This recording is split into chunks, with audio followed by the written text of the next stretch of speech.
Muy buenas tardes, mis queridos hermanos, que el Señor les bendiga. Saludo a los hermanos que se fueron incluyendo ahí a la reunión, que no he saludado a todos, así que les aprovecho de extenderles el saludo, hermanos, y mi abrazo.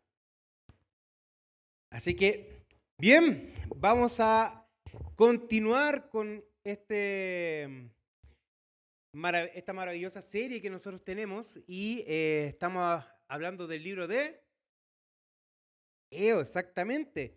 Y vamos a leer del capítulo 2, el versículo 10 al 19. Pero antes de cualquier cosa me gustaría orar. Yo sé que oraron por la palabra, pero me gustaría orar en específico con ciertas cositas. Y también les pido la oración a ustedes, que me ayuden a orar también mediante estén recibiendo la palabra. He tenido un día bastante ajetreado, bastante difícil el día de ayer y hoy día. Y ando así como que yo creo que llego a mi casa, apoyo la cabeza a la almohada y quedo lona. Pero espero que esto no sea aquí, que me quede dormido acá.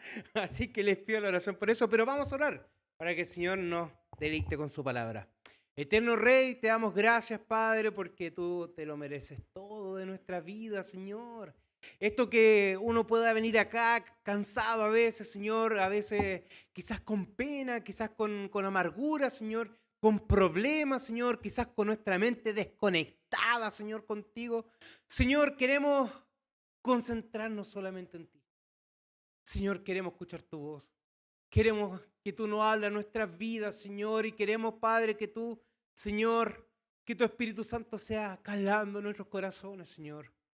Queremos dejar de lado todo, Señor, de nosotros, Señor. Todo lo que venga de nosotros, problemas, Señor, que vengan a atormentar nuestras vidas, nuestra mente en estos momentos, Señor. Y queremos, Padre, estos pocos momentos, Señor, escuchar tu voz, Señor.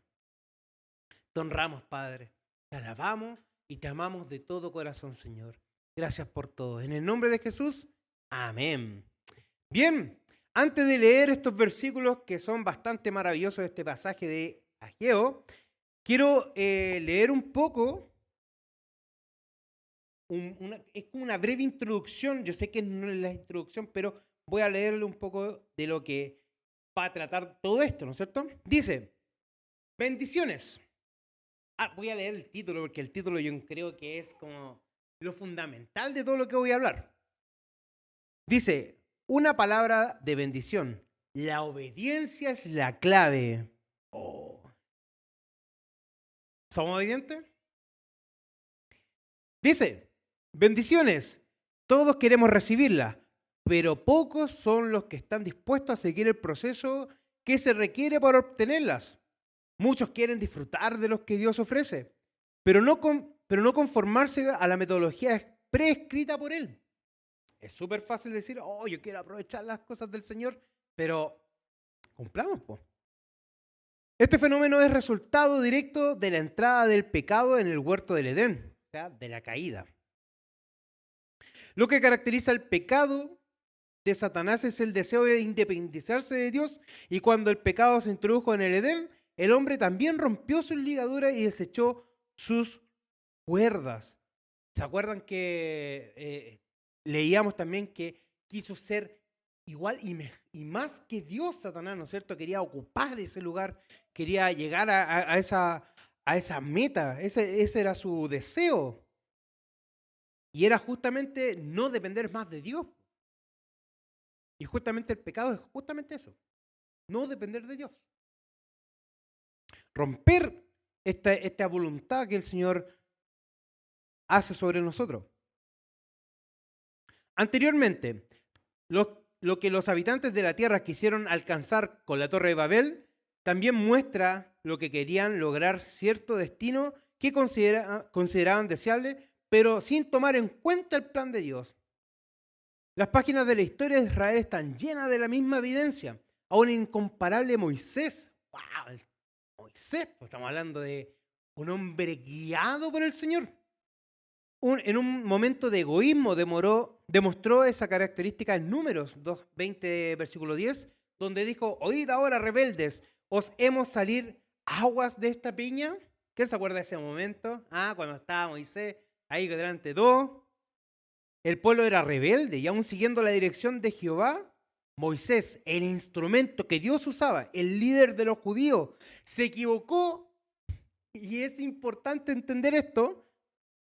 En vez de hablar a la roca, decidió hacerlo de forma diferente. ¿Qué hizo Moisés cuando lo golpeó, po? ¿Y qué le había dicho al Señor? Que le hablara. Ahí con le pegó su palo a la peña para que saliera agua. La golpeó por esa desobediencia. Jehová no le permitió cruzar el río Jordán para entrar en la tierra prometida con los demás. Tal vez usted esté pensando que su actitud fue una obra de poca importancia y que no merecía un castigo tan fuerte, porque uno dice, ya, pues si le pegó, ¿cuál es la diferencia hablar? Y eso, cualquiera lo puede hacer si no es tan grave, ¿no es cierto? Pero Dios dijo, por cuanto no creísteis en mí para santificarme delante de los hijos de Israel, por tanto, no meteréis a esta congregación en la tierra que les he dado. ¿Se dieron cuenta de algo? Hubo desobediencia. Ese fue el error. No fue tanto, como tan grave, si es solamente un golpe, como tan grave, si solamente la sobó con la vara, a la piedra no le va a doler eso, no. Es el acto, la obediencia. Y justamente como leímos en el título, la obediencia es la clave.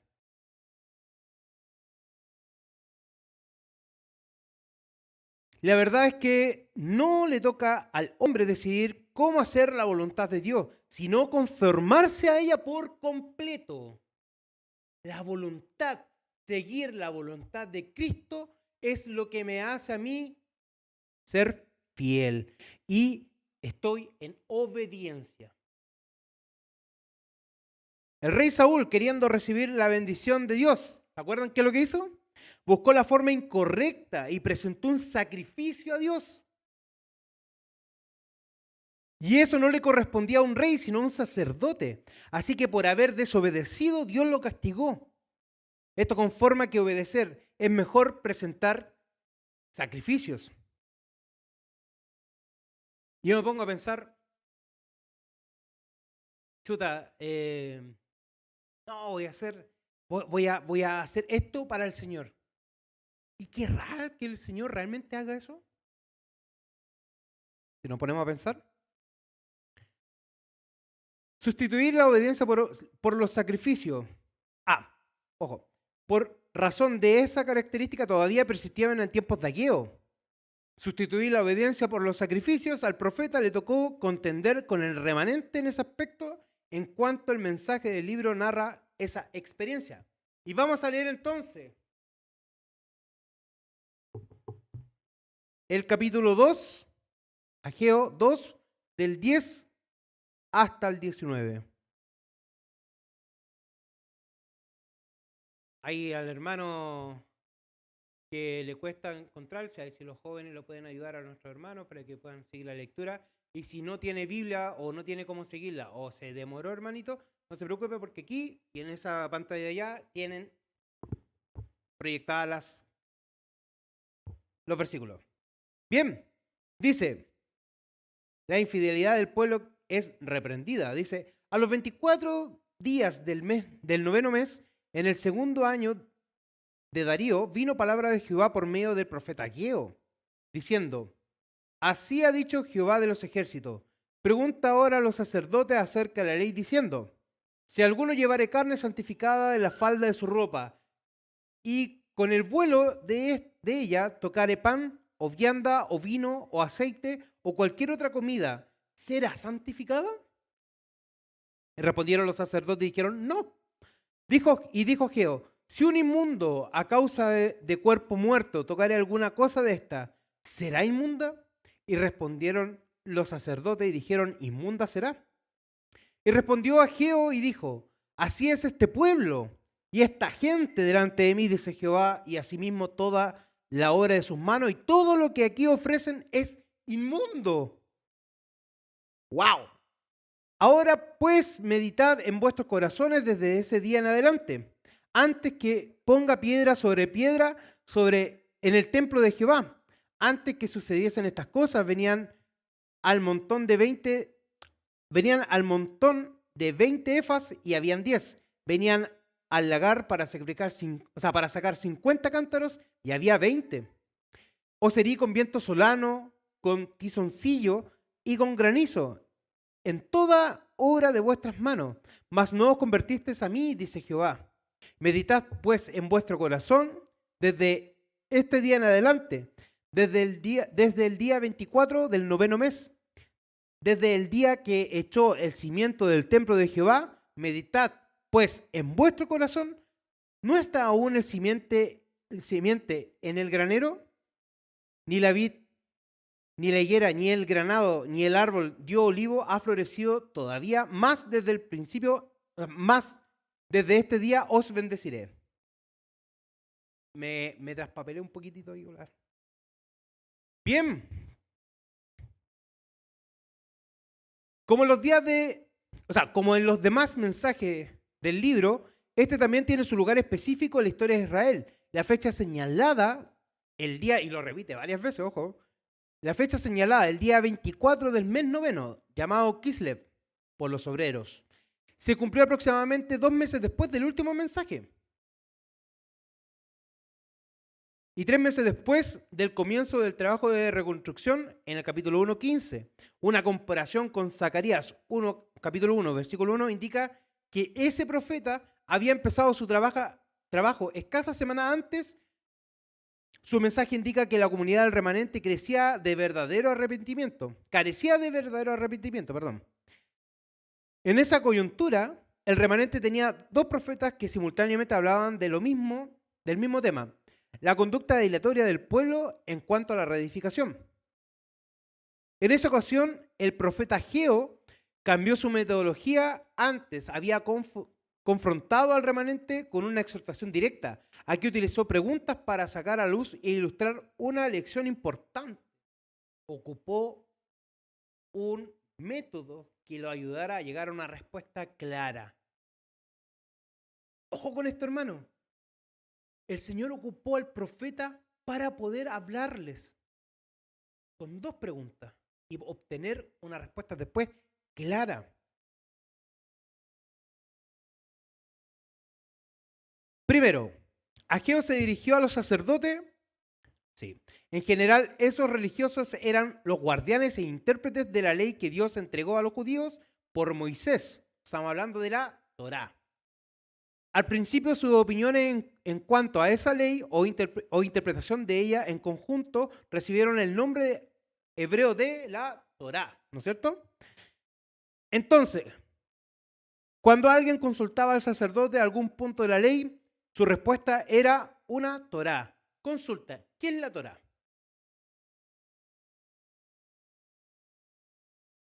Los 5 versículos, se reducen, los 5 primeros libros de la Biblia. Estamos hablando del Pentateuco, ¿no es cierto? En el decurso de la historia del Antiguo Testamento, y aquí lo reafirmé, lo reafirmó el dato que estoy viendo, los primeros 5 libros de la Biblia en hebreo vinieron a llamarse la Torá. En Ageo capítulo 2, el profeta bajo el mandato de Jehová, ojo, bajo el mandato de Jehová, es importante eso, hermano, que no es como que se le ocurrió a la persona. Eso es importante, hermano. No es que se le ocurrió al profeta decir tales cosas. Fue Jehová, siempre. Pidió a sacerdotes una Torá, es decir, que le dieran una interpretación auténtica. La primera pregunta, en el capítulo 2, versículo 12, dice, la primera interrogante se relaciona con la transferencia de la santidad. ¿No es cierto? Cuando le decía, ¿qué pasa si este sacerdote tenía carne santificada y justamente pasa a hallar con su velo ahí otro tipo de alimento? ¿Los alimentos serían santificados con esa misma?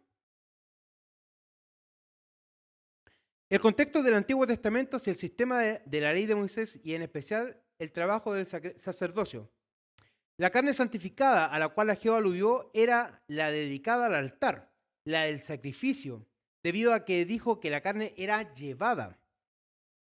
Se entiende que no era la del holocausto porque en esa ofrenda toda ella era consumida por el fuego, ¿no es cierto? Que era imposible que trajeran carne de un holocausto cuando obviamente ahí se quemaba todo, po.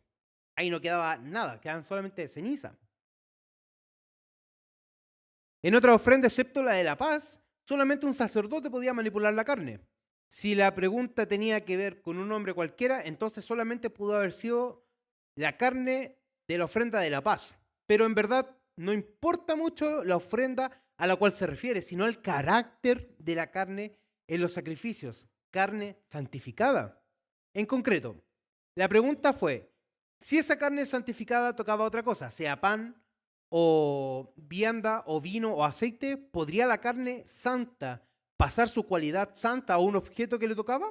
En otras palabras, ¿podría transferirse la santidad de una sustancia a otra? ¿Podrá? La Torá de los sacerdotes acerca de ese punto de la ley era correctísima. No, porque no se puede, hermano. Yo no puedo transferir santidad tocando cosas. Hay un punto. Después voy a profundizar un poco en eso.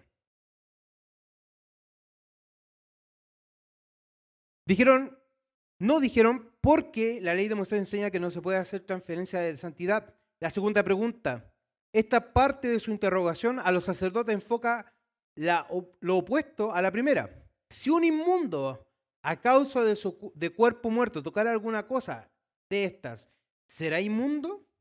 Y los sacerdotes, estamos hablando de una persona que haya tocado algún muerto, ¿no es cierto? Los sacerdotes le contestaron bien, inmunda será.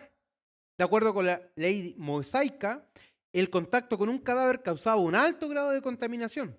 Semejante condición impedía que al individuo tomar parte de la adoración organizada por el pueblo de Israel y a veces tenía que irse fuera del campamento. O sea, así de grave era la cosa.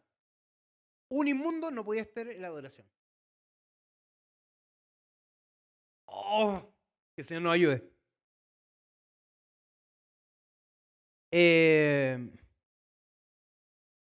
Un alto grado de contaminación. Semejante condición pedía que el individuo que le impidía al individuo tomar parte de la adoración organizada por el pueblo de Israel, y a veces tenía que irse fuera del campamento. Además, ese individuo tocaba a otro, amado. Si ese individuo tocaba a otra persona, esa persona también fuera. Dios mío. Yo cuando leía esto, yo decía, oh Señor, por favor, ayúdame. Después, estaba así como, no tocando a nadie. Además, ese también llegaba a ser inmundo al que tocaban. La Torá de los sacerdotes estaba bien fundamentada. O sea, la respuesta que habían dicho los sacerdotes estaban súper bien. Ellos sabían cómo eran las cosas. Ellos sabían todo. Todo. Entonces, hagamos una leve conclusión. Dice, Ageo trató dos grandes principios que todavía siguen vigentes en el universo. El ambiente adecuado a las buenas compañías no son suficientes para hacer el cambio que se requiere en el hombre. Tiene que haber algo más profundo. No basta solamente con que yo diga cosas, que yo diga palabrerías. Tiene que haber algo más profundo que yo pueda hacer un cambio en la humanidad.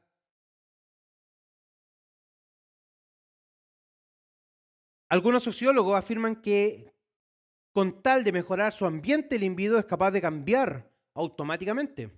Esta idea de que la santidad se puede transferir, pero Dios dice que no.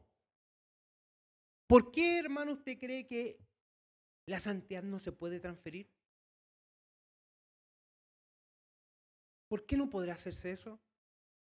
Si yo le pido al Señor sobre mi familia podrá ser santa. Solamente yo haciendo las cosas bien y ellos no. Difícil. Tiene que haber una acción, tiene que haber una decisión. Y eso es lo que va a santificar mi familia. El principio se nota en la siguiente ilustración. Si hay una manzana podrida, y esta es conocida por muchos. Si hay una manzana podrida en una canasta de manzana, ¿puede las buenas comunicar buena condición a la podrida? No hay forma que yo ponga en un cajón lleno con las ricas, jugosas, bonitas, que no tengan ninguna mancha, ni un machucón de membrillo, ahí nada, todo impecable, brillosita, y al medio una podrida. Lo más seguro es que la podrida me termine podriendo a todo el cajón. Y eso es difícil. Por otro lado, los sociólogos y los psicólogos y los sociólogos tienen razón, porque inconscientemente están de acuerdo con la Biblia cuando dice que las malas influencias sí contaminan. Las malas influencias sí contaminan, sí lo hacen. Ellos no ofrecen una solución adecuada al problema principal ellos no ofrecen una solución adecuada al problema principal de cómo hacer un individuo bueno, pero sí entienden que un ambiente malo es contagioso y eso es obvio. Perdona, hermano, voy a sacar un poquito esto. Así como que me incomoda un poquito. Claro, es cuestión de solamente ver las masas, cómo se dirigen, cómo se reúnen según sus gustos. Todo parte por ahí. Si vemos el mundo, por ejemplo, hoy en día ha seguido su curso a través del tiempo según lo que marca su corazón. ¿Y cuál ha sido el resultado de todo eso, hermano? Ideologías, pensamientos atrofiados, problemas en la familia, odio, y así enumerándome puedo llegar a una lista eterna, solamente por seguir lo que dice su corazón. Entonces, un ambiente malo sí es contagioso. Regresemos a la canasta de manzanas. Las buenas no afectan a la mala, pero la mala sí puede afectar a las buenas. No obstante, esta situación se puede modificar con el plan de Dios. Y aquí viene lo bueno. El Evangelio es transformador y logra lo que los sociólogos y la psicología humanista no pueden hacer. Yo me acuerdo que hace un tiempo atrás había una disque doctora, no sé si será doctora, yo creo que el seudónimo que pero yo creo que más de algunos la pueden conocer, la famosa doctora Cordero. ¿Se acuerdan de ella? Yo creo que varias personas ya la cachan porque era bien peladora. Aparte que era como bien así de esta señora que salen a tejer ahí como a la calle, van viendo todas las cosas, ¿no es cierto? Como que sapean, así como que están en la ventana, se en la puerta, para no decirle bisagra.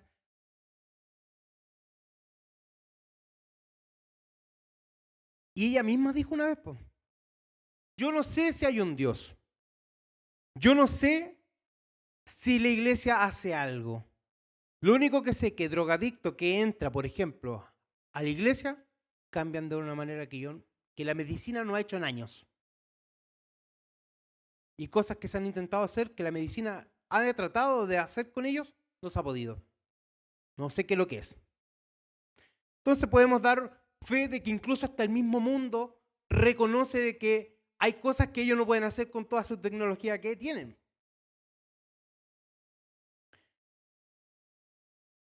Dios transmite al individuo que acepta a Cristo como Salvador todos los recursos para efectuar el cambio que necesita. Y también esto es muy importante, hermano.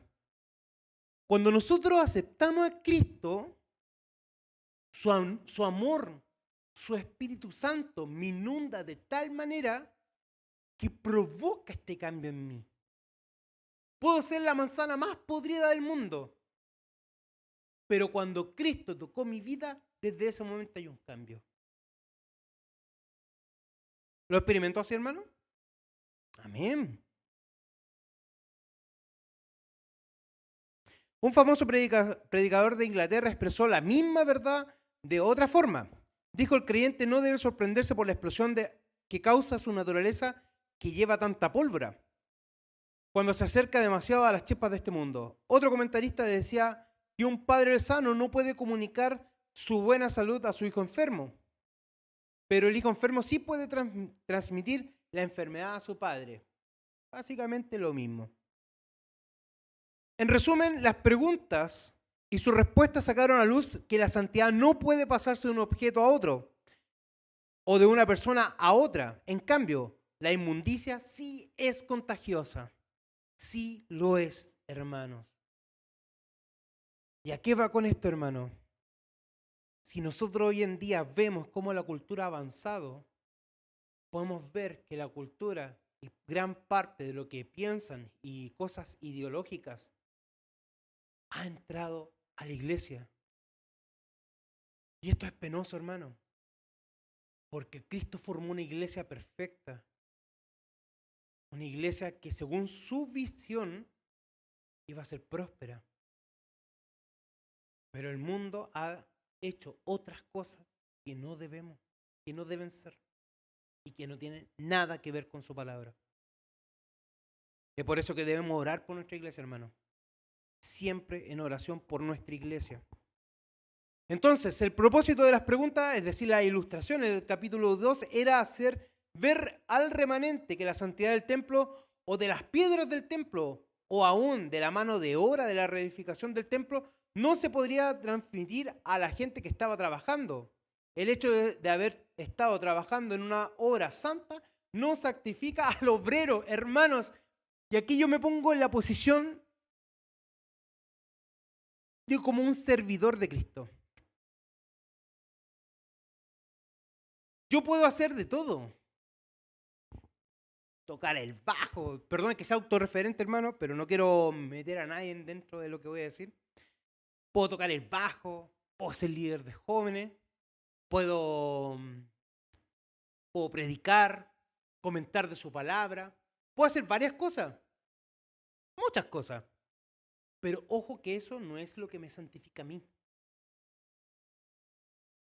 No es lo que me santifica a mí. Lo que me santifica, hermano, es la obediencia, someterme a la voluntad de Cristo. Eso es que yo pueda lograr cierta santidad. Y aparte que hablemos claro, nosotros santos vamos a ser cuando estemos con los cuerpos renovados. Podemos caer, podemos tropezarnos, pero siempre, siempre, hermano, en nosotros va a haber un arrepentimiento. Y si no lo tiene, hermano, pídale al Señor. La declaración de su maldad a los sacerdotes, esto estamos hablando del versículo 14. Dice, y respondió Ageo y dijo, así es este templo y esta gente. La gente y este templo, ¿no es cierto? Delante de mí, dice Jehová. Asimismo, toda obra de sus manos y todo lo que Ageo ofrece es inmundo.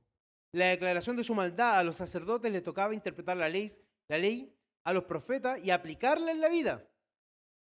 No era solamente comentarla, había que aplicarla. A continuación, el profeta hace una acusación directa. Así es este pueblo y esta gente delante de mí, dice Jehová. A igual que en el capítulo 1, versículo 1, Jehová habló con cierto desdén diciendo de este pueblo y esta gente.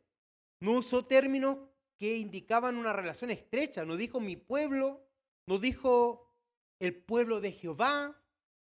Dijo este pueblo, esta gente. ¿No es cierto? Obviamente Dios se había distanciado del remanente, mostrando así su desaprobación a la desobediencia. Si uno es desobediente, hermano, si uno no sigue la voluntad de Cristo, Dios se puede alejar de ti. Dios se puede alejar de ti. Y como les decía, puedo hacer muchas cosas, pero si estoy alejado yo de Cristo, lo más seguro, hermano, es que Cristo se aleje de mí. Y que el Señor me ayude. O que no me va a ayudar. Y preparémonos para lo que venga.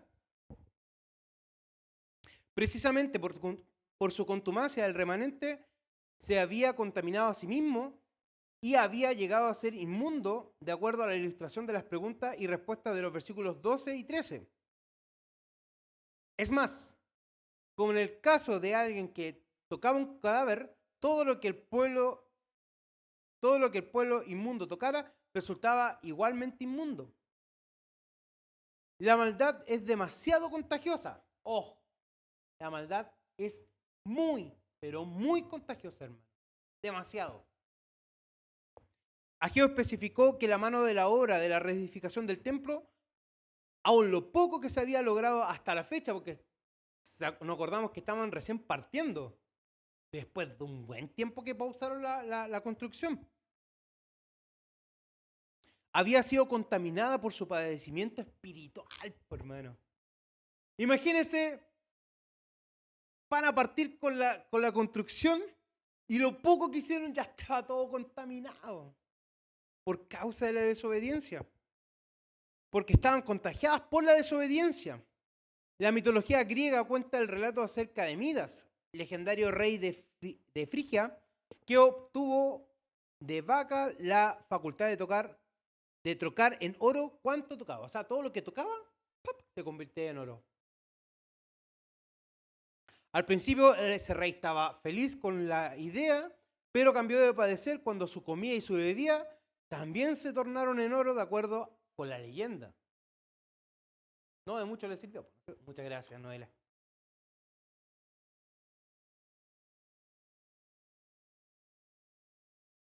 Estaba medio seco.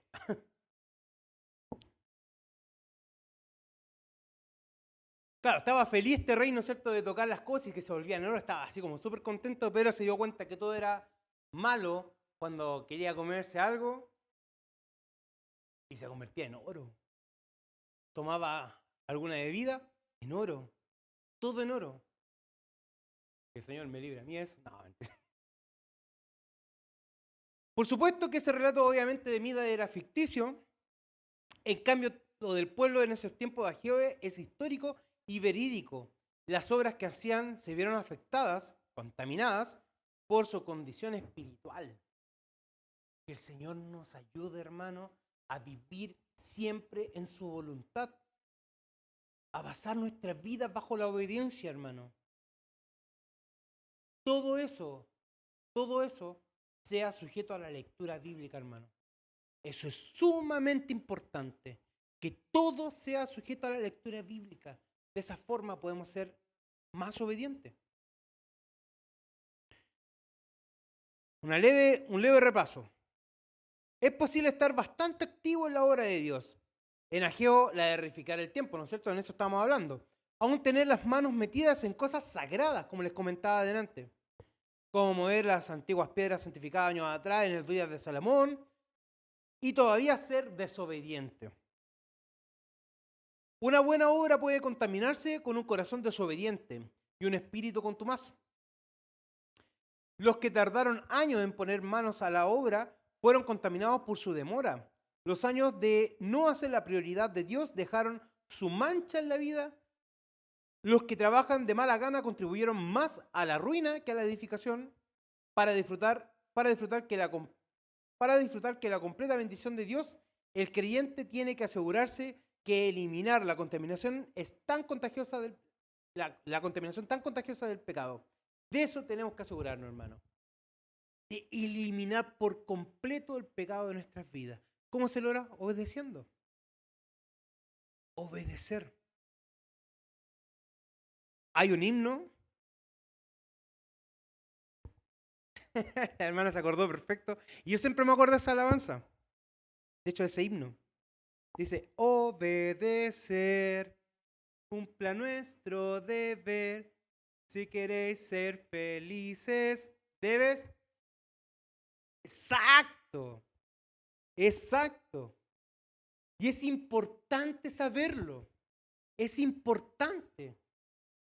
Si no nos acordamos de eso, que es lo mínimo, ¿cómo podemos agradar a Dios? ¿De qué forma? En Salmos 24, del 3 al 4, dice, ¿quién subirá al monte de Jehová? ¿Y quién estará en su lugar santo? El limpio de manos y puro de corazón. Que el Señor nos ayude. Porque no hace falta, hermano, acá que vengamos a levantar nuestras manos, a cantar con el Señor, te adoro, Señor, eres todo para mí, Señor aquí, Señor allá. Si en mi corazón hay desobediencia, de nada vale. De nada vale.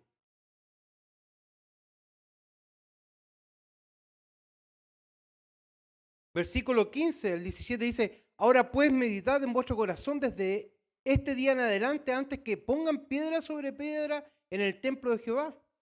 Antes que sucediesen estas cosas, venían al montón de 20 efas y habían 10. Venían al lagar para sacar 50 cántaros y habían 20. O serí con viento solano y tizoncillo y con granizo. Y en toda obra de vuestras manos, mas no os convertisteis a mí, dice Jehová. Vamos a leer un poco de las consecuencias de lo que es la maldad. Por tercera vez el profeta exhortó al remanente usando la expresión meditad. Meditemos siempre, hermanos, que eso es lo que nos ayuda siempre. La comunicación con el Señor siempre es importante. Siempre. Por tercera vez, eso lo dije. Término que exigía una consideración cuidadosa. El remanente estaba sufriendo las consecuencias de su desobediencia y pagando el precio por su demora. El profeta bajó la dirección de Jehová, quería que el pueblo se detuviera a considerar y a tomar muy serio la situación. A lo mejor tenían que preguntarse a sí mismos, ¿por qué estamos en estas condiciones actuales? ¿A qué se deben que las circunstancias tan adversas por las que estamos pasando, a qué se deberán?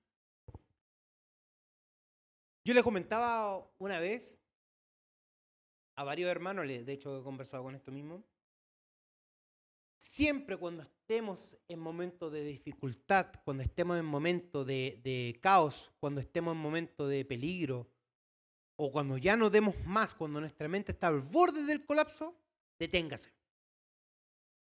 No haga nada. Deténgase. Doble su rodilla y empieza a meditar. Y dígale, Señor, no sé qué está ocurriendo.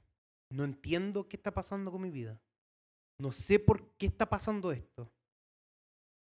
Si tú me iluminas, yo podré hacer las cosas bien, pero quiero hacer tu voluntad. Siempre eso debe desear nuestro corazón. Seguir la voluntad de Dios. Y meditar. Meditar siempre, hermano. Es súper importante. En el versículo 17, Jehová da la respuesta a esas preguntas no expresadas. Él había enviado viento solano, con tizoncillo y con granizo. Es cierto que empleaba lo que algunos suelen llamar la naturaleza, ¿no es cierto? No, sí, no, el calentamiento global está súper fuerte, no, sí. Lo que pasa es que el invierno boliviano, y cuántas más cosas que se han inventado a través del tiempo. Pero, sin embargo, detrás de estas leyes naturales, determina las condiciones atmosféricas, está Dios que las creó y controla todavía. Ojo, Dios controla todo, todavía está en eso. El estudiante bíblico recordará el caso de Jonás, por ejemplo. Jonás se le tragó un pez, ¿no es cierto? Grande, enorme. ¿Y quién controló el pez? Para que justamente estuviera en ese preciso momento indicado y que se comiera a Jonás. Se lo tragaron en realidad. Dios. Y el control de Jehová sobre los fenómenos naturales, la tempestad, que justamente ahí el barco estaba que se daba vuelta, el pez, la planta, el gusano. Lo interesante del caso es que Dios hizo todo para enderezar el camino de un profeta recalcitrante. Me gusta esa palabra, recalcitrante. Era porfiado. Es decir, para hacer que para hacer que Jonás se conformara a la voluntad de Dios. Todo lo que le pueda pasar en la vida, hermano, siempre es porque algo el Señor quiere con usted. Quiere que el Señor siga su voluntad. Y es difícil, hermano. Yo sé que es difícil. Yo sé que es difícil pensar en esto. Chuta, no, es que lo que pasa es que todo lo que me está pasando es por algo. No, es que lo que pasa es que la gente está conmigo enojada. Lo que pasa es que la gente no quiere nada conmigo. Por eso yo soy así, pues. No, es que yo no debo cambiar porque a mí me hicieron mucho daño cuando chico. No, que lo que pasa es que esto me está pasando porque a mí me hicieron mal de ojo. Hermano, hay gente que piensa así. Ocupa una lanita roja.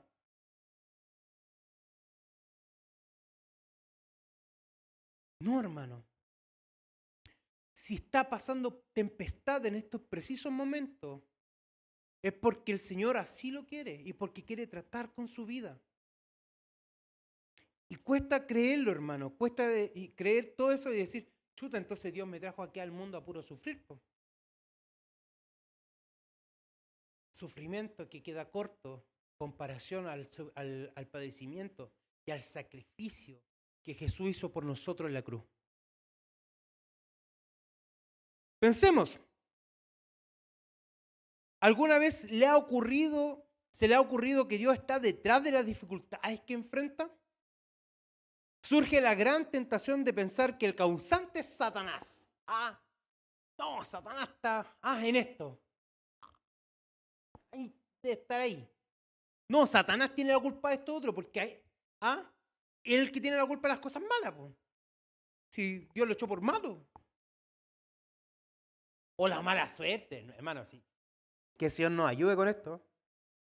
Porque si un cristiano piensa que todo es por mala suerte, ¿dónde queda Dios? O sea, cada vez que tenga buena suerte viene de su buena suerte, ¿no? Pues, del destino, ¿no es cierto? Leámonos el tarot, leámonos el horóscopo entonces. No, pues hermano, todo viene del Señor. O una mala decisión. Oh, la embarré con haber hecho esto, no, mal presagio. Claro que es posible que el instrumento en manos del soberano Dios fuera la naturaleza, el ambiente, los amigos o aún el enemigo de nuestras almas, Satanás, tal como sucedió por la tentación de nuestro Señor Jesucristo. Inclusive, era probable que Satanás estuviera metido en el asunto para hacer que nuestro Señor pecara, que lo fue. ¿No es cierto? Si nos vamos a los evangelios, ahí pescó Satanás a Jesús y lo llevó al desierto, lo llevó al río, un monte, ¿no es cierto? Le iba a dar pan.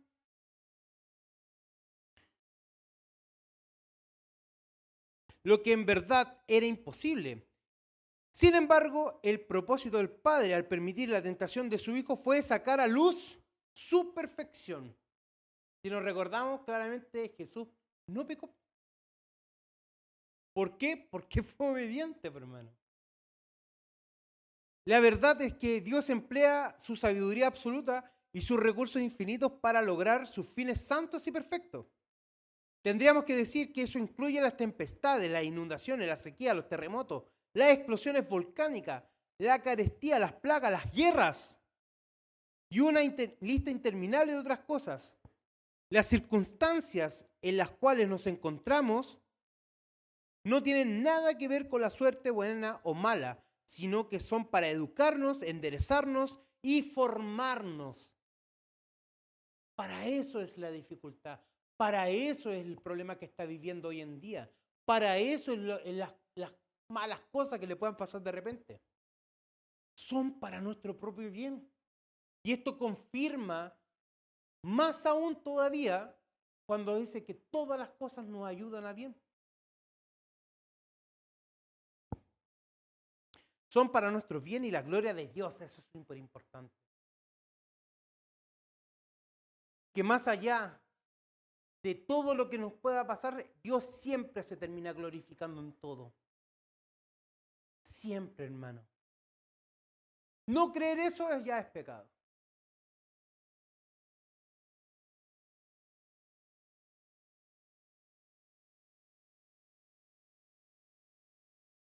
Salmo 76:10 dice, ciertamente la ira del hombre te alabará.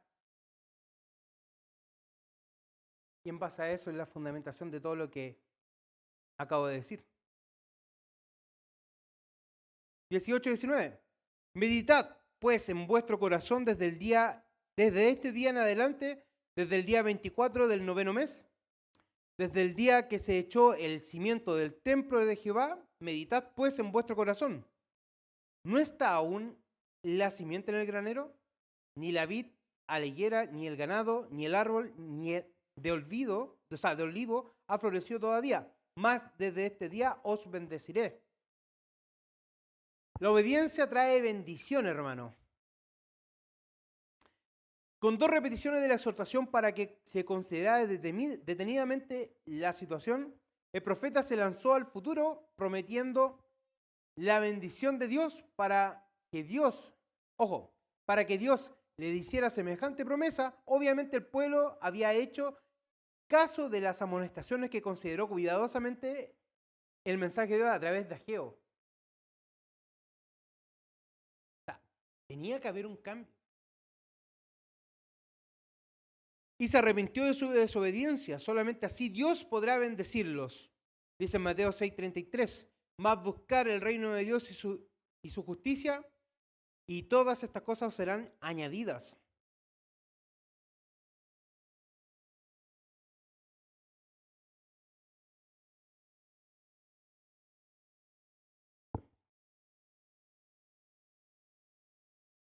El seguir la voluntad de Cristo, hermano. El hecho que yo siga su voluntad y sea obediente implica que Cristo me respalde. Porque estoy haciendo lo que Él quiere. Estoy haciendo lo que a Dios le agrada. Eso es seguir la voluntad del Rey. Estoy seguro, hermano, estoy recontra seguro que más de algún momento en sus vidas, en el trabajo que se encuentren, siempre le han tenido que rendir cuentas a alguien, algún jefe, algún superior. Vivimos nosotros bajo leyes del país mismo por políticas gubernamentales y tenemos que ser sumisos, tenemos que someternos bajo la autoridad. ¿Cuánto más someternos bajo la ley del Señor? ¿Cuánto más someternos bajo la voluntad de Cristo? ¿Cuánto más ser obedientes si somos los verdaderos embajadores del reino? ¿Cuánto más nosotros que somos los hijos de Dios?